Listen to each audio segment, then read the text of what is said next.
Welcome to Marvelous Disney, the podcast that discusses the most recent doings at one of the more dynamic divisions of the Walt Disney Company, which is, of course, Marvel Entertainment.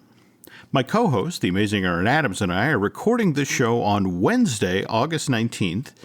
And Aaron, I hesitate to poke the bear here, but this is not a drill. Tickets for the New Mutants went on sale yesterday. Yeah, they just want to prove me wrong. I even said it. We had to play it through a flashlight into a coconut. And then I guess Kevin Feige went, I've had it with that Adams dude. Release the New Mutants. And they open the gates and like the Kraken rising from Clash of the Titans, the New Mutants come lumbering towards Indianapolis to show me what's what. Now, speaking of which, you were talking about your AMC theater is supposed to open on Friday, right? Supposed to. Yeah, and you did a drive-by, and can you talk about what you did or did not see? Yeah, I didn't see anything. Dun-dun-dun-dun, the end. That was an entertaining story, Jim. Should we do it again? I didn't see anything. Ba-dum-bum-bum, the end. Wow, that's great. Okay, let's be specific about what you didn't see, like posters, right? Yeah, like if you were to drive outside, it was just white space in the rectangles where there should be a poster. Mm-hmm. And the other thing was there wasn't like an employee in the parking lot, like even prepping to open for the next day. I thought maybe they'd be inside dusting cobwebs or wiping something down with a disinfectant or, installing lines or stickers to social distance or something. Mm-hmm. But it was just, crickets chirping and nobody home and tumbleweed blowing through and, okay, we're going to open. So I went online to look and see, and there's a bunch of movies that are like a decade old that are going to be our test subjects for the first week. And I think there were maybe 4 movies that could be considered new, and they have actors. And I'm putting air quotes. You can't see my fingers, Jim, but they are working right now, making the air quotes when I say actors in these movies. So I don't know. It sure as heck ain't no Christopher Nolan Tenet coming out. No. I guess, if anything, Disney had to have a trial run to see how the parks were going to open, and they started slow, baby steps, right? Mm-hmm. Maybe this first week is just baby steps. Let's see what happens. There's no money on the line at the box office by re-releasing a 10-year-old movie. Mm-hmm. So again, New Mutants, they were doing a Zoom press thingy earlier this week with the cast and the creatives, international, domestic press. So again, right now, we're 10 days out from New Mutants debuting in theaters. And so, are you going to go? No. Oh. No. Here where I live, the numbers have been going in the wrong direction. I'm not going to force or risk health to go see a movie if I don't feel that it's safe. And that's what it is right now is, it's going to be general population's opinion of do you think it's safe where you are at? And I can see in a smaller town with much lower numbers, go to the theater because it may be okay or it may be safer where you're at, but higher risk population or higher population, higher risk, that's where I'm at. So no, not for me. Okay. The interesting thing is we've seen a tiny uptick recently, but we have not been a significant hotspot ever really during the pandemic. And so if I went on the first day to the first show, the theater's got to be at its cleanest at that point. But just wondering if I wear a mask throughout the whole movie, if I do the hand sanitizing thing on the way in, I avoid the concession stand. After I see the movie, it's like, is this worth it? Yeah, I mean, if you've got a nice entertainment center at home, because now, flat screen TVs and, 4Ks getting cheap. It doesn't cost, tens of grands to make that stuff appear in your living room. Now you can buy one for, several $100s. So, I mean, the technology prices dropped. You can have a big screen in your house. So really, what is the I need to be in a theater to see this movie factor? And there are some movies that play better in a crowded house. I think a lot of comedies are usually better. And I find if I'm watching a comedy by myself, there may be things that strike me funny, but it's rare that I will laugh out loud. However, if I am with people, laughter is contagious. We all laugh together. There's a difference there. So I think, comedies always play better in a full theater. And same thing with horror. The crowd gasp and stuff like that. And I just don't know. what I'm equating right now, this to is fishing, because there's two things that are required for fishing. There's timing and there's the bait that you use. And so if we were to put Black Widow side by side with New Mutants, do you believe, Jim, that there'd be a difference in which one would make more? If it were Black Widow, yes, I think that there'd be that much more interest. There'd be, that much more built up demand. So, I mean, that's a difference of the bait that you're using, right? So we would get a bigger fish if we were to use Black Widow. Now, same thing if we look at the timeline. If you were to release Black Widow and New Mutants side by side a year from now, where there's no question about your personal health and safety for going to a theater, and you could freely go, do you think you would see an increase in both of those movies' incomes? Well, certainly, right?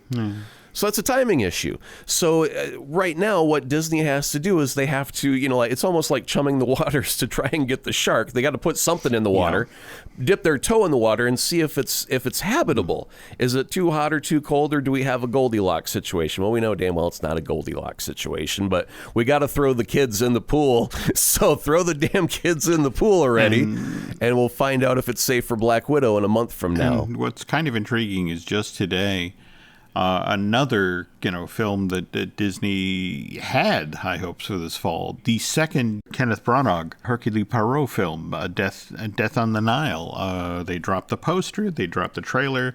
I want to say that's October 12th. So if you look at New Mutants, it's actually sort of that, okay, we're going to start up the machine. We hope that people do come back. I almost imagine like some old cruel villain like Cruella de Vil or something, right? And there's like a small child, and Cruella looks and she goes, "You wanted to be a star, didn't you?" And the little kid's whimpering like, yes, I guess so, I guess. Well, then get out there, kid. And they boot him out, and there's a bunch of ravenous dogs that just chop him up because it's not going to come out pretty. Whatever happens to New Mutants, it's not going to be a pretty sight. And I guess the irony is, a week ago tonight, I didn't have to take my life in my hands to watch the series finale for Agents of S.H.I.E.L.D. They ran the 2 episodes. The end is at hand, and what we're fighting for back to back is one long super episode. So what was our take on the last bit of Agents of S.H.I.E.L.D.? I really, really enjoyed it. I'm happy where all the characters ended, and I kind of expected the thing with, Fitz to reappear when he did, and the way that they rejoined the timeline and all of that stuff I thought was kind of neat, and I was just like, do I really feel the need to get out a whiteboard and start putting red string, connecting like I'm a detective tracking a serial killer from the 60s? Am I going to go that deep into this? No, I'm not. Okay. I put the corkboard away. I put the string back in the junk drawer. I didn't get all analytical about, does this make sense time-wise? I just liked it. And when they wrapped it up, I went, oh, that was fun. I'm glad they went out the way that they chose to go out with a proper ending as opposed to just getting yanked. Like some things are yanked unceremoniously. So they got to finish their story, and I'm happy where all the characters ended. I think Coulson got a wonderful little ending. Yeah, all the characters ended in a good place where I felt they were where they needed to be. I didn't feel like anyone got gypped out of a happy ending. So yeah, all the way, liked it a lot. I especially enjoyed the book ending of the first episode of the first season. Ended with Coulson, flying off in Lola, and the last episode of the last season ends with Coulson flying off in Lola. Yep. The Chronicons suddenly discovering empathy in the last 15 minutes. Yeah. I was like, okay, you're running for the curtain. I get it. All right. So Well, first of all, anytime you're dealing with 1,000 enemies, it's always like a hive mind thing. If we blow up the mothership, all of the ships here in Independence Day will crash to the ground. And so, and they use that gag in Avengers. They did. Right? They blow did. up the mothership and yeah. all of the Chitauri fall away. So, I mean, that gag has been used so many times in all of the Hollywood movies where you've got 1,000 enemies and they're all controlled by the smartest AI in the world. But if you yank out the plug on the AI, everybody just crashes. I think Star Wars did that a number of times as well with their droids in the many wars. I believe you are correct. It was satisfying, not exactly spectacular. I mean, if I really was being honest here, I'd have to say the episode that you and I enthused about, the one that Elizabeth Henstridge directed, As I Have Always Been, I think was the strongest one of the season. But I also liked Out of the Past and Commie Aliens from the Future. So it was 2 hours well spent. The big news that broke after the show ended, did you see this thing about season 4 and the villain they were setting up for season 5? No, I have not. This came from the executive producer, Jeffrey Bell. And in an interview with the AV Club, he revealed that in season 4, there was a character, the leader of the Watchdogs, Ivanov, played by Zach McGowan. He was actually given a line as he was being set up with a live model decoy body, who was asked about, well, what's special about yours? Well, mine is only designed for killing, which, again, if you know your backstory on MODOK, that name actually stands for Mechanized Organism Designed Only for Killing. They set him up in season 4 to bring MODOK in as the villain in season 5, but as Jeffrey tells the story, we were given the green light originally to use certain characters from Marvel and started a break story based on those characters for Agents of S.H.I.E.L.D., including MODOK, only to then have Marvel retract permission to use those characters. These decisions were made above our pay grade. Yeah, it's almost like the whole thing, like they used to have Ghost Rider and they had a couple of other really great villains from previous seasons, such as Ghost Rider, that they just, I wish they would be able to transfer them over into the proper MCU, into the movies, and just have them show up. As, you know, here we were introduced, here we are, let's do this thing, and we don't need the backstory, we don't need an origin. It was established in Agents of S.H.I.E.L.D. And I'm really disappointed that they didn't do MODOK in some form, because unless Marvel had some grand plan to use him in the future, but come on already, we've got stuff to get to. We don't have time to be all ceremonious about every last villain. Let's get to it. MODOK eventually, in fact, we'll see him later this year on Hulu. Marvel TV has put together an animated comedy that's actually it's aimed at adults, called Marvel's MODOK, and this is the thing that Patton Oswalt is voicing the title character for. Oh crap, well, I just asked Marvel for an adult humored animation show just like Harley Quinn, and boom, there it is. There we go. Had I been paying attention, I would have known that this whole time. I'm a bad host. All right, move along. You're doing fine. Now, moving on to other little bits of news that have broken over the past week or so. Disney just registered the name of a production company, Solve Everything Productions. And the reason I bring that up is, for example, the Eternals, its production company was called Olympia Productions, which, by the way, that's the name of the Eternals' home on Earth. On the other hand, The Falcon and the Winter Soldier, the limited series, that production company was called Pandemic Productions. As many problems as that limited series has had, if it's actually about a pandemic now, I don't even want to think about that. Well, the good thing is Winter Soldier's original costume from the movie it came equipped with the face mask and goggles, so he's safe. Well, yeah, he's safe.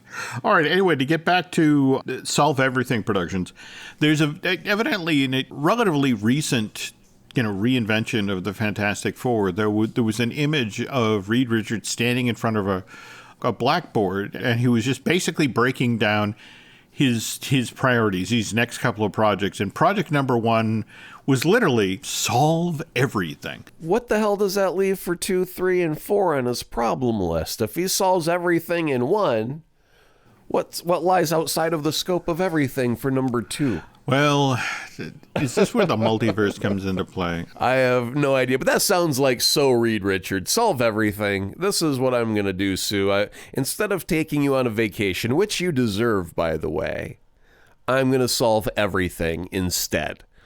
And she's like, great, I'll never see him again. He'll be off in the garage, tinkering away. Johnny will be a distraction. Now, what's kind of interesting, a friend at Marvel sort of tipped his hand about this, that the interesting thing about Fantastic Four supposedly being fast-tracked is that Marvel really does want to do their version of the Illuminati, which, if I'm remembering Civil War, the initial iteration of that was what? Doctor Strange, Professor Xavier, Namor, Reed Richards, and Tony Stark, which we can't do. That's all right. You don't lose anything out of the Illuminati just because one member isn't there. Just like the Avengers. You know, if you've got 3 out of 4 of the Avengers show up to your birthday party, you don't say, hey, only 3 of the Avengers showed up. You go, hey, the Avengers showed up, right? Okay. So it's fine if Tony's missing. Now, here's the question, though. When you say fast-tracked, are your air quote fingers working overtime on that one, too? Because we've got only 100 movies that Marvel's promised us, and COVID's delayed everything by a year thus far. So when you say fast-track, is that 2026? It's so interesting you say that, because I was just yesterday updating the new Disney release schedule. And Disney at this point has movies, and now mind you, they're Star Wars and Avatar films, but blocked out as far as 2028.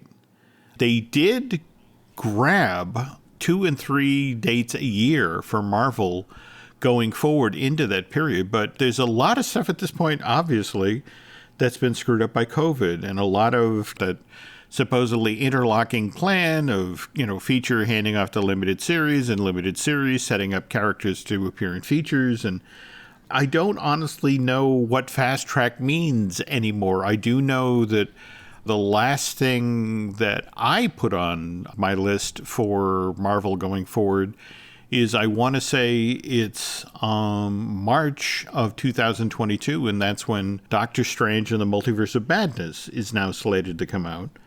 If what I'm hearing is true, that is almost a full year after the very last episode of WandaVision will air on Disney+. So much interlocking. The only thing I'm going to be curious about in the very near future, I don't know about very near, but in the future, I am going to start wondering if Marvel and Disney decide to start trimming the fat.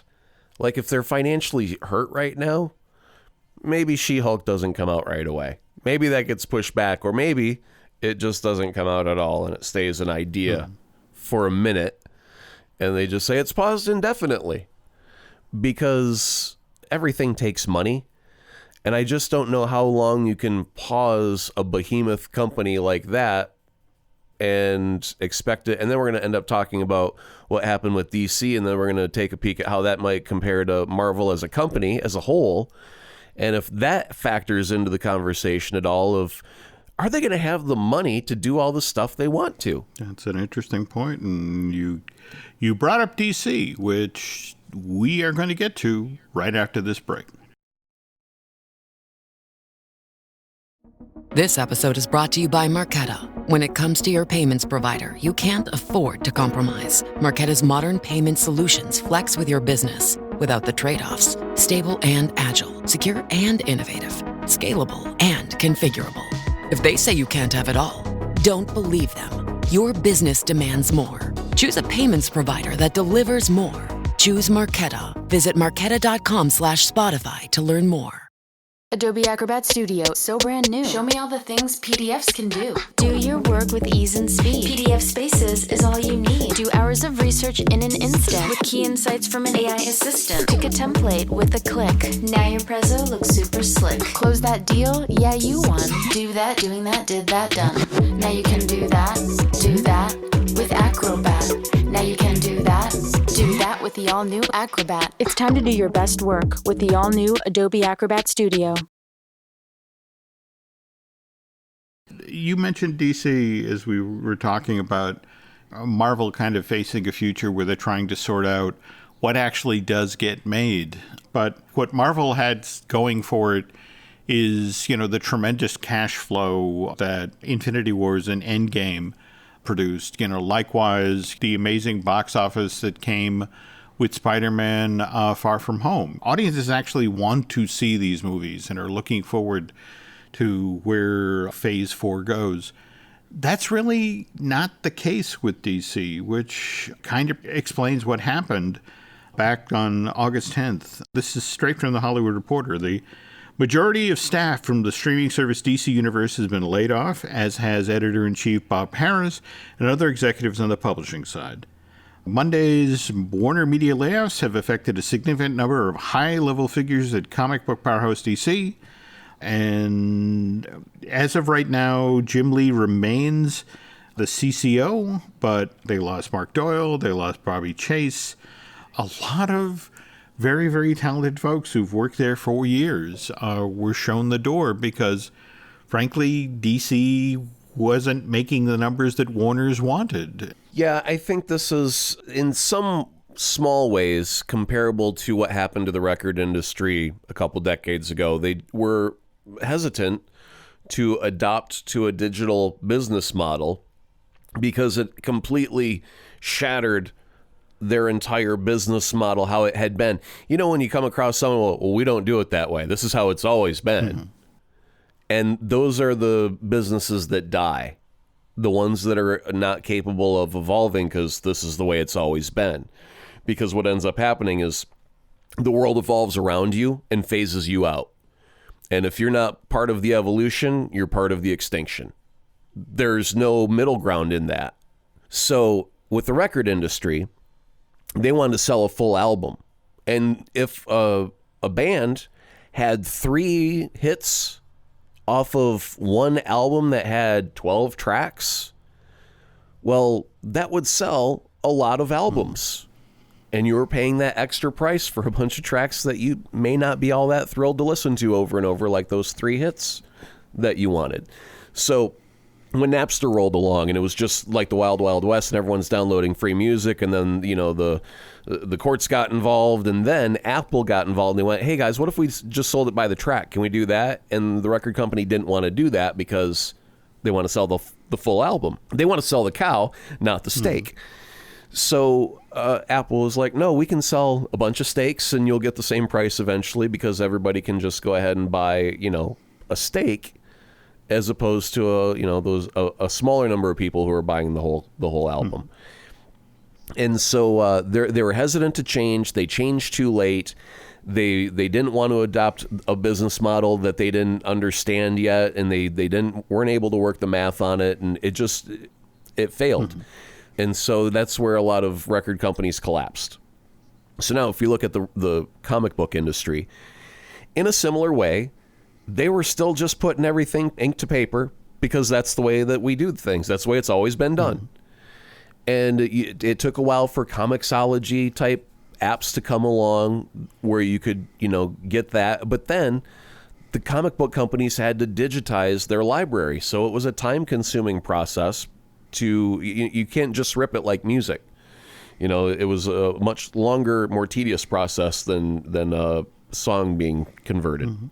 So there were complications to that, and they were slow to change. And here's the other problem is they're selling these wonderful story arcs that would take place over 12 issues. Now, instead of going into a comic book store and some people buying issue to issue, they're waiting until the run is done. They're going into something like a Books A Million or a Barnes & Noble, and they'll buy off of the rack the graphic novel, the complete collection of that story, and read it all at once at a lower price tag than if they were to purchase issue to issue.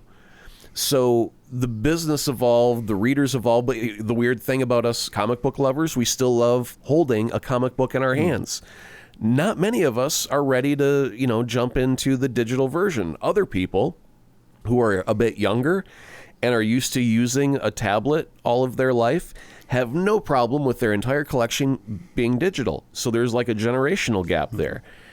And if Marvel wants to, if any comic book company wants to stay alive, it's the young people that are going to do it, because the old people will die off as the way of extinction, and the young people will grow up and be the new customer. So they got to do it online. And that's where they've been slow to change, and they've because they were too slow, they're behind the 8 ball, and they're still figuring it out how the whole thing works. Do we do subscriptions where you get a la carte? Do you get everything? Do you get chunks of things? What do you get when you get a subscription?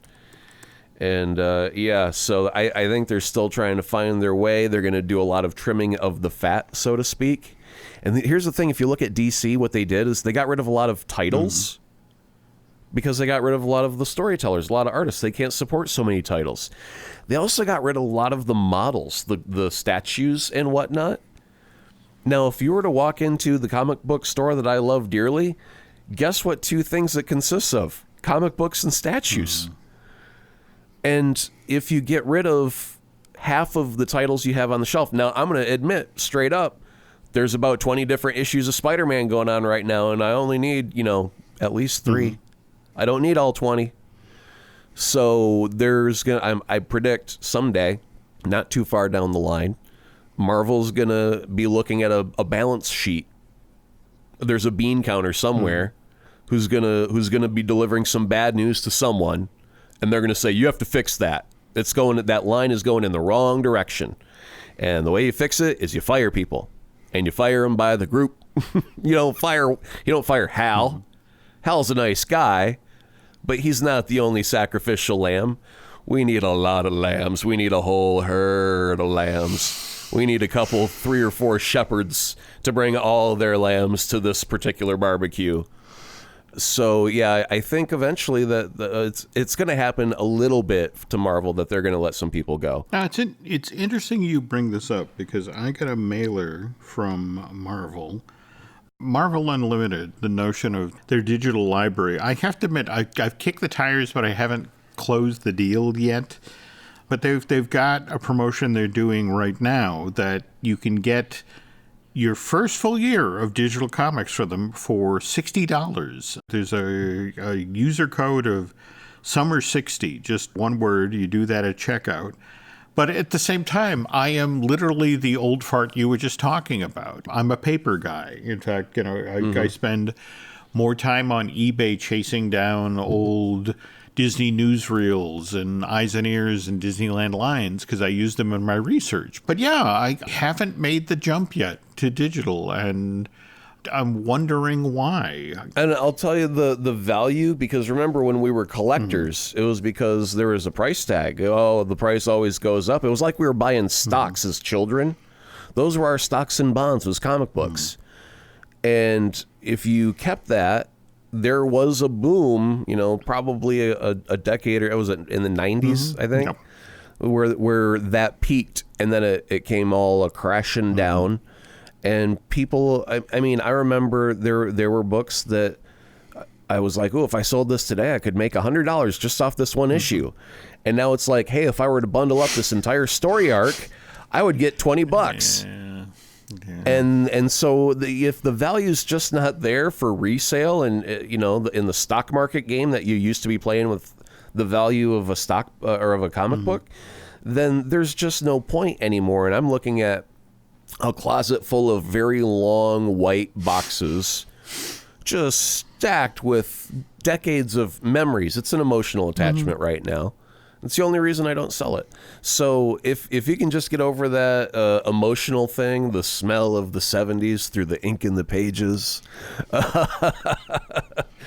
yeah, if you can get past that and you can understand that it's just not the resale value really isn't there as it used to be as much, then there's really nothing to hinder you from jumping on digital, because then you can have your entire collection around the world. It becomes more like 2001, Arthur C. Clarke. But, the weird part of it is I'm a book guy. I'm a paper guy. There's something tangible about when you hold it in your hand. You can't crack the spine on your tablet. I'm pretty much the same way. I really enjoy the look and feel, but I am okay using a digital device now. I've adapted more to some digital reading, and I'm perfectly fine with that nowadays. So I like having my library with me wherever I go. Okay, no, I get that. And being able to access your library anywhere would mean, again, you could tap into the early days of Marvel. You could go all the way back to 58 to 70 when Stan Lee and Jack Kirby, were working side by side, creating an amazing run of characters and books. And I bring up Jack because people forget that Jack actually left Marvel and went to work for DC in 71 to 75. That's when he created the New Gods series for DC. And then, he and Stan, I guess, mended fences, and he went back to Marvel for 3 years in the mid-70s. And he helped create Devil Dinosaur, which will be turning up on Disney Channel later this year as an animated series. But in 78, Jack just turned his back on the comics industry and went to work in animation. In fact, he did a lot of the development work on Thundarr the Barbarian. But Jack was made a Disney legend in 2017, and he was largely made a Disney legend because that was the year that Stan Lee was made a Disney legend. And, there were enough people at Marvel who were like, Stan would have never accomplished as much as he did if he hadn't had Jack by his side. So it's like, if we're going to make him a legend, we got to make Jack a legend. And Jack had already worked for Disney. He had done an adaptation of the Disney movie The Black Hole for a Sunday newspaper. This was a series of strips that only ran in the Sunday Funnies. It was called the Walt Disney Treasury of Classic Tales, that ran from July of 1952 through February of 87. And what they typically do is they do 2 stories a year. And when I say stories, these Sunday strips were to advertise movies that Disney was bringing into theaters. So, for example, some of the more famous Disney films that were adapted in this way were Snow White and Lady and the Tramp, Sleeping Beauty, and Pinocchio. But in the pile there, starting in September 2nd, 1979, and then running all the way through February of the following year, was this adaptation of Disney's The Black Hole, which wasn't released to theaters till December 21st of that year. So in a lot of ways, this was people's first look at the characters from The Black Hole. And I honestly have to say, folks, that Jack Kirby's version of The Black Hole, which, by the way, was written by Carl Fahlberg and then inked by Mike Royer, who was Jack's inker of choice. This plays so much better than the live action film, which has, don't get me wrong, has wonderful art design and some amazing effects, but the story is terrible.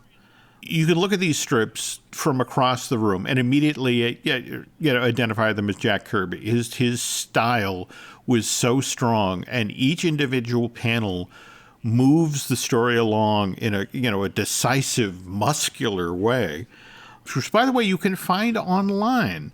There's a number of folks who, over the years, have managed to collect all 26 of these Sunday panels and scan them. So if you hammer on Jack Kirby, The Black Hole on Google, there's a couple of sites that this stuff will come up on.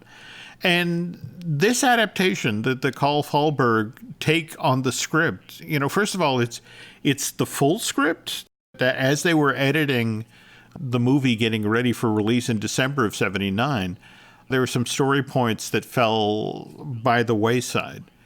Anyone who actually saw The Black Hole in theaters came out confused because it has honestly one of the worst endings in the history of film. It was trying for a kind of a 2001 Stargate. You've seen the Stanley Kubrick movie. Oh yeah. I love 2001 and even 2010. But to think that they were trying to emulate that tone with The Black Hole at the end is like, why would you try to do that? I mean, when you have an artiste create something special. Yep. But you can't manufacture that. Well, they tried, and boy, is it terrible. But again, seriously, if you didn't understand the ending of the Black Hole, go read. By the way, I want to stress here, we're talking about the Sunday Funnies version of the Black Hole, because it turns out Disney also commissioned Whitman to do a really for real comic book. But it's not Kirby. It's an entirely different set of actors. They adapted the film over 2 issues and then wrote 2 additional issues, which continued the story of the crew of the Cygnus And, as they pass through the black hole and they start to visit other worlds on the other side of the black hole. And the cover of the issue, first of all, it's got a dinosaur. So it's like, oh, great. So they travel through the... Wait a minute. I don't remember a dinosaur in the black hole. Okay, but yeah, it gets better because the ship that's landed in the background that the crew has supposedly gotten out of is the Jupiter 2 from Lost in Space. Have I taken any sort of medicine while we were chatting that I don't recall all of a sudden? I feel like I've missed... like there's a gap in my memory. We were talking about the black hole just a minute ago, right? And again, it's just one of these things where I would love to have been in the conference room after that issue hit newsstands, because clearly somebody pulled reference art, and it's just sort of like, okay, we're doing that space thing. It's like, oh yeah, the space thing, yeah, right, and pulls the pages for Lost in Space, and that's the cover art. It literally is you should be, June Lockhart should be stepping out of this thing. So wait a minute. Is this like when the movie Pacific Rim comes out, later that month there's a movie called Atlantic Rim that has monsters versus giant robots that are similarly named, but not quite for trademark reasons? I do not know what to tell you. All I know is it's just the Whitman comics are worth checking out for just that really bizarre publishing moment. But again, the Kirby stuff. And the weird thing is Disney recognized the value of the Kirby stuff after the fact. In 2007, Disney had a monthly anthology magazine called Disney Comic Zone. And they actually began to reprint Jack Kirby's Black Hole. For some reason, Comic Zone never finished the series. I understand there was maybe a disruption in publishing, and the anthology series did come back, but they never finished the series. And it's kind of a heartbreaker because the cleaned up version, digitally repainted version, just it takes a good thing and makes it better. Speaking of a good thing, these panels, the stuff that Jack worked on and then were inked by Mike Royer, as recently as October of 2017, there were individual panels up for bid on eBay, and they look tremendous, which brings me to the end of the story here. Back in November 2009, Disney reportedly had plans to remake The Black Hole. Joseph Kosinski, who had directed Tron Legacy, had supposedly been tapped to do that, and they were working on a script that was supposed to take a far more adult take on the material. And I just kind of hoped that when they were doing this, they ignored the actual movie from 79 and in turn pivoted to the Kirby stuff. So it was so much clearer, so much better, such a stronger story.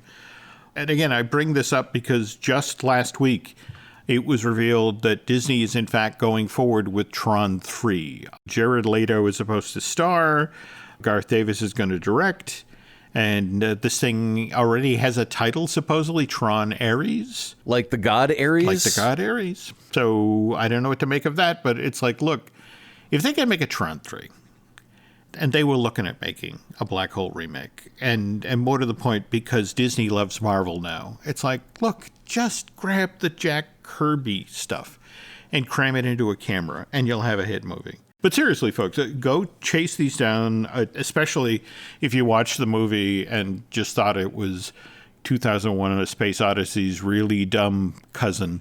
This will clear up a lot of issues for you. I just, the music gets me every time. It does. It has. Actually, that's the thing. It's interesting you bring that up. That's Jerry Goldsmith. He wrote a great score for the movie. I mean, that's the thing. A lot of talented people worked really hard. But sure, Ernest Borgnine, yeah. Well, the guy who had to put Ernest Borgnine on wires, he worked really hard. He did. The guy flying Ernest Borgnine had his work cut out for him. But this just reminds me, Douglas Trumbull, I was at a presentation when he was talking about the Ivan Reitman movie, Evolution, which by that point had opened and closed in the box office in like a day. And he said, the thing when you work in visual effects, it's a lot like working at Los Alamos. You work on projects in deep secret. There's usually a lot of pressure, that they're high cost, and every so often you find out that what you're actually working on is a bomb. And that's the thing. I remember seeing the black hole. Well, in fact, it was the theater. I was managing a theater at that time, but oh God, the guy who owned my theater had put in a bid on. We opened them on the exact same night, Aaron. I swear to God, we had bought Star Trek: The Motion Picture and The Black Hole. And two of the most boring science fiction films ever made. And the poor guy had paid $10,000 to Paramount to have a 12-week exclusive on Star Trek: The Motion Picture. And I think he'd paid Disney $5,000 for like an 8-week exclusive in The Black Hole. And I remember him just standing in the lobby like, I'm going to lose my shirt. These movies are terrible. Nah, those are great weeks to fumigate. Just throw in the bug bombs, walk out for a couple weeks, throw a little tent over it. It kind of brings us back to probably what's going on, now, every theater right now in say, America. For Disney, if you want to know that you're getting the true essence of what a black hole movie should be, we require at least a good 5-minute sequence of robots doing target practice. If you can find a way, Disney, to give us a good solid 5 minutes of robots shooting a little circle, boy, that's entertainment. We're bringing back so many bad memories. All right. Well, look, folks, sorry to spend this much time talking about the black hole. By the way, we have other shows here at the Jim Hill Media Podcast Network where we are completely black hole free. We have Disney Dish with Len Testa. We have Fine Tuning with Drew Taylor. We have Looking at Lucasfilm with Dan Z. I'm about to record a new Universal joint with Dustin Fuse. Likewise, working on a new installment of I Want That, our Disney merch show with Shelley Valladolid. If you could head over to iTunes and rate and recommend the show, that would be incredibly helpful. If you get over to Bandcamp and subscribe, that would be helpful. Social media-wise, you can find us on Twitter and Instagram under Jim Hill Media. And over on Facebook, we are Jim Hill Media News. Anyway, folks, thanks for listening, and we will be back soon.